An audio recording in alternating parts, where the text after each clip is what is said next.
të falenderoj për prezencën në këtë numër. Dëshiroj fillimisht të informoj lidhur me diskutimet që kemi pas dje dhe sot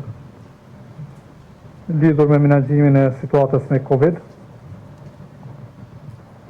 Siç e keni pa në bazë të shifrave që po prezantohen nga Instituti Kombëtar i Shëndetit Publik, gjendja po rëndohet. Jemi gati në limitet e kapaciteteve shëndetësore, jemi duke bërë pamundurën përmes shërbimit spitalor, spitaleve regionale, spitaleve private dhe institucioneve tjera me FSK dhe me tjera që krijojmë kapacitete shtesë shëndetësore. Më lejoni këtë rast në emër të qeverisë të shpreh keqardhje për gjitha ato familje që kanë humbur të afërmit e tyre gjatë kësaj pandemie dhe atyre që janë të prekur të uroj shërim të shpejtë. Në javët të fundit ne kemi marrë një numër të madh masave që kanë qenë kryesisht masa për të shtu kapacitetet tona të institucioneve shëndetësore dhe për të përgatitur për të ardhmen, për valjen e dytë dhe për vjesht për këtë pandemi, duke riorganizuar komplet shërbimin spitalor në funksion të dhënies së kapaciteteve për këtë pandemi, duke riorganizuar stafin shëndetësor në funksion të menaxhimit situatës, duke nisur procedurat për blerjen e testeve shtesë edhe për Covid, edhe terapi për Covid, edhe injeksionet potenciale që mund të priten, po edhe injeksionet për gripin sezonal. Dhe gjithashtu kemi marrë masa shtesë të kufizimit të aktivitetet ekonomik në disa prej veprimtarive, ku ne mendojmë se më të shumti është përhapur ky virus. Në 2-3 ditë të fundit kemi shqyrtu masa të reja. Kemi shqyrtu 2 skenario nga ekspertët shëndetësor, duke shqyrtu edhe përvojat e vendeve tjera. Skenari parë që nuk kupton zbatim shumë rigoroz të masave ekzistuese dhe ndërmarrje të masave të reja. Dhe skenari 2 që është shpallja e gjendjes së jashtëzakonshme. Unë kam zhvillu konsultime gjatë këtyre ditëve me gjitha grupet interesit me nivelin komunal, me një pjesë të komunitetit të bizneseve, me antarë të qeverisë, me komitetin Covid, që 2 herë që po takohemi për këtë çështje. Jemi duke ndërtu një strategji mediale që të merremi me këtë situatë të re. Sapo i kryjm edhe mbledhjen e Këshillit të Sigurisë së Kosovës, ku ka një paqësueshmëri të përgjithshme që të shkojmë përpara me skenarin e parë, pra me ndërmarrjen e masave shtesë edhe me rigorozitet të plotë në zbatimin e atyre masave, edhe që të përcjellim situatën në ditë ardhshme dhe një javë të ardhshme duke mos e përjashtu fillimin e procedurave, ndjekjen e procedurave kushtetuese për shpallje të gjendjes së jashtëzakonshme. Pra, jemi dakordu që të shkojmë përpara me skenarin 1.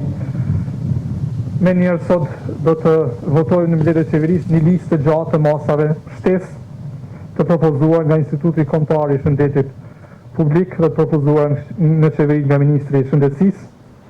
Ministria e Financave ka dhënë në dispozicion 9.2 milion euro në bazë të planit veprimit të përgatitur nga Ministria e Shëndetësisë për të bërë gjitha blerjet e nevojshme.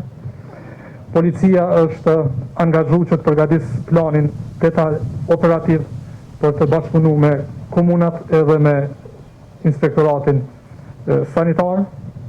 FSK gjithashtu ka marrë për obligim që të vënë në dispozicion shtretër shtesë sipas nevojës që mund të ketë klinika infektive dhe shërbimi spitalor.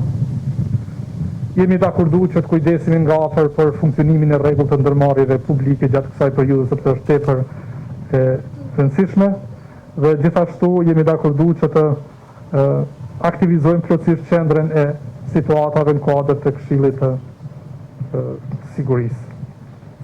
Masat shtesë cilat do të propozohen sot në mbledhjet elektronike të qeverisë do të jenë më shumë rigorizitet në ato që kemi marrë më herët, sepse masat më efektive për të parandaluar përhapjen e Covidit mbesin të thjeshta: maska, distanca, higjiena. Me vetëm këto 3 masa ne shpëtojmë jetën e qytetarëve. Këtu do ta angazhojmë plotësisht me asistencë të plotë të policisë, inspektoratin sanitar, për të shqiptuar gjoba në përputhje me ligjin për parandalimin e sëmundjeve nxitëse. Dhe vleni t'ju them që nuk do të ketë asnjë lloj tolerance ndaj askujt i cili nuk i respekton vendimet e qeverisë. Është e papranueshme që ndërkohë që vendimet e qeverisë janë fuqi, ndërkohë që inspektorati është në terren dhe policia është në terren, organizohen basma dhe ahengje nëpër qytete të ndryshme dhe nëpër fshatra të ndryshme anë mban Kosovës. Me këto veprime të papërgjegjshme ne rrezikojmë jetën e fëmijëve tanë dhe jetën e prindërve tanë. Kjo është e vërteta. Masa tjera do të nënkuptojnë që të obligojmë gjitha institucionet, gjitha bizneset, çdo vend publik që të ketë dezinfektues, të vendosur në çdo objekt. Detyrohemi që të ndalojmë komplet tubimet publike edhe rritet fetare për një kohë, derisa nuk bëjmë një vlerësim tjetër të situatës. Në këtë drejtim unë kërkoj mirëkuptimin e krerëve të institucioneve fetare dhe gjithë njerëzve të përfshirë në këto çështje. Kjo është çësia jonë që jemi dakorduar në dy ditë e fundit, edhe në Komitetin Covid, edhe Ministrinë e Shëndetësisë dhe në fund edhe me Këshillin për Siguritë e Kosovës. Shkojmë momentalisht me skenarin e parë me masa rigoroze të mbikëqyrjes edhe të shqiptimit të gjobave për ata që nuk i respektojnë këto masa, dhe lëmë të hapur mundësinë që të nisim ndjekim procedurat kushtetuese për shpallje të gjendjes së jashtëzakonshme. Gjatë kësaj periudhe do të kemi një strategji agresive mediale për vedisu secilin qytetar, sepse në bazë të vlerësimeve del që 30% e qytetarëve nuk besojnë që Covidi është problem real për jetën e tyre. Dhe kjo nuk ka asnjë kuptim. Do të kemi storje, do të detyrohemi të tregojmë storje çdo ditë nga klinika infektive se si pacientët përballen me jetë me këtë sëmundje, se si stafi shëndetësor sfilitet 24 orë për të ofruar shërbime për këta njerëz. Do të kërkojmë një kuptimin edhe të anëtarëve të familjes që i kanë humbur të dashurit e tyre, që të ndajnë storjet e tyre me qytetarë, që ta shohin secilin familjet tona në mramje kur i shohin lajmet qendrore, ta shohin sa serioze është situata. Kjo nuk është çështje e një imazhi publik, është çështje për jetë a vdekje të familjarëve tonë. E dyta që dëshiroj t'ju informoj sot është takimi i nivelit lartë që sot kemi pasur të ndërmjetësuar nga Bashkimi Evropian lidhur me procesin e dialogut përmes videokonferencës. Ky takim sigurisht ka ndodhur pas summitit të Parisit, me që rast unë dëshiroj të falenderoj edhe presidentin Macron edhe kancelaren Merkel për gatishmërinë e tyre që të ndërmjetësojnë që të filloj procesi i dialogut pas një periudhë të gjatë, ashtu siç e kemi thënë vazhdimisht, qëndrojmë si qeveri më pas që dialogu nuk ka alternativë, dhe se vetëm përmes dialogut ne mund të zgjedhim çështjet që i kemi me Serbinë. Në gjitha takimet që kemi pasur deri më tash, unë kam prezantuar në emër të qeverisë në bazë të kompetencave të mia kushtetuese platformën e Shtetit të Kosovës për procesin e dialogut, që ne në këtë proces hymë për vetëm një qëllim që është njohja reciproke dhe normalizimi plot i marrëdhënieve në mes të dy vendeve.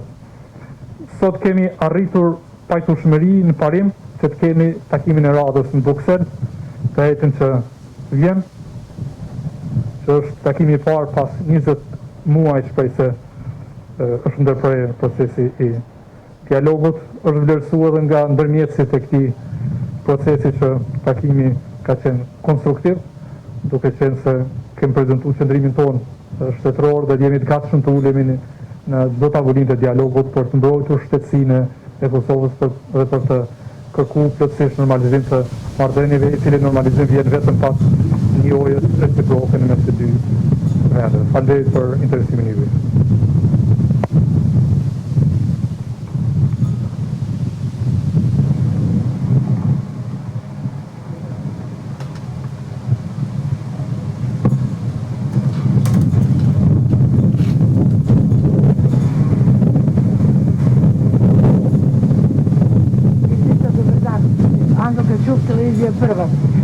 Prema premijeru, recite, imam dva pitanja. Prvo pitanje, ko će biti još sa vama u delegaciji koja putuje za Brisel i kako mislite da će se dijalog nastaviti? Vi kažete da će se dijalog završiti međusobnim priznanjem, sa druge strane jutro smo čuli predsjednika Srbije Aleksandra Vučića koji kaže da Srbija neće nikad priznati Kosovo. A drugo pitanje koje je veoma važno za građane srpske zajednice, to je i pitanje i molba. Sve informacije koje stižu od Ministarstva zdravlja, kao i od Ministarstva unutrašnjih poslova, ne stižu na drugom službenom jeziku, znači ne poštuje se Kosovski ustav. Da li možete da upotrebite svoj autoritet da, ne znam, naložite ili već ne znam šta, da iz ta dva ministarstva koje su trenutno najbitnija za zdravlje ljudi, jer virus ne bira, ja mislim, po naciji, ljudi se mešaju iz Gračanice, iz Prištine i svih ostalih mesta, dolazi do zaraze zbog neobaveštenja, zato što ljudi koji žive južno od Ibra, koji su potpuno integrisani u kosovsko društvo, nemaju informaciju od svoje vlade. Vi ste rekli da ste premijer svih građana, pa očekujemo da to ispunite. Hvala. Ju falenderoj sa i përket takimit në Bruxelles. Unë përfaqësoj shtetin e Kosovës si kryeministër në bazë të kompetencave kushtetuese dhe sigurisht bashkë me mua do të jetë delegacioni shtetëror i cili përfaqëson koalicionin qeverisës dhe gjithashtu kemi shtri dorën edhe tek opozita që të jenë pjesë e këtij procesi. Ne hymë pas 9 vite dialog për zgjidhur çështje teknike që sigurisht janë me interes për qytetarët e dyja vendeve, dhe ato marrëveshje që janë zbatuar vërtet kanë përmirësuar jetën e qytetarëve në dyja vendet. Tash hymë në fazën finale, e cila ka kuptim vetëm po të ketë njohje reciproke në mes të dy vendeve. Unë kështu e shoh dhe kështu do të jetë, se nuk ka alternativë tjetër ky proces i dialogut përveç se me njohje reciproke dhe normalizim i marrëdhënieve mes të dy vendeve në përputhje me standardet më të larta evropiane. Tek pyetja e dytë, ne po bëjmë maksimumin, unë kërkoj ndjes nëse ndodhë që në dokumenti qeverisë nuk arrin që me kohë të përkthehet në gjuhët e komuniteteve ashtu siç kërkohet me kushtetues dhe me ligje, por do të kujdesem që të mos ndodhë asnjëherë në të ardhmen që dokumentet që lëshohen nga institucionet e Kosovës pra të lëshohen edhe në gjuhën e komuniteteve. Di që manuali që është përgatitur më herët nga Ministria e Shëndetësisë është përgatitur edhe në gjuhët e komuniteteve, vendimet e qeverisë gjitha lëshohen edhe dhe përgatiten edhe në gjuhën e komuniteteve, por nëse ka pasur një lëshim do të kujdesim që ajo të mos ndodhë. Faleminderit. Flamur Gajtani, Pliklan Kosovës, përveç pajtueshmërisë për me vazhdu dialogu të enjten, cilat janë temat që pritet me u diskutu në takim, edhe pyetje tjetër, a ka qenë presidenti pjesë e Këshillit të Sigurisë tash, takimi që u bë pak minuta. Temat e dialogut janë të njohura, pas e sa kohë. Marrëveshja finale duhet përfshin njohjen reciproke, adresimin e çështjes së pagjeturve, dëmet e luftës, kthimi i dokumenteve kadastrale, rregullimi i marrëdhënieve ekonomike në mes të dy vendeve, lidhjet infrastrukturore, e gjitha çështjet që duhet i normalizojnë dy vende. Por këto janë tema që do të jenë pjesë e procesit të dialogut nga e enjtja e futje. Në këtë mbledhje nuk ka marrë pjesë presidenti i vendit, duke qenë se kjo mbledhje mahet në kushte jo të gjendjes së jashtëzakonshme.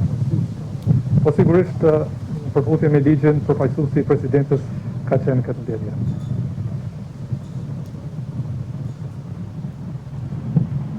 Valbona Bryti prej KTV-s. Kryeministër, sa është kjo periudha ose afati kohor brenda së cilit keni me zbatu skenarin e parë, edhe brenda së cilit keni me vlerësu sa ka nevojë apo jo për me kalu të skenari 2 të shfalje gjendjes jashtëzakonshme? Faleminderit, çdo të tretën ditë po mbledhim komitetin për Covid për të vlerësuar gjendjen, duke qenë se në javën e fundit situata është përkeqësuar. Unë vetë personalisht jam duke u marrë bashkë me ministrin e Shëndetësisë sigurisht, po vetë personalisht po merrem në baza ditore duke përcjell situatën.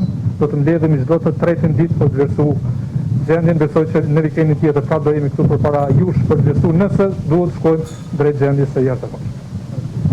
Faleminderit.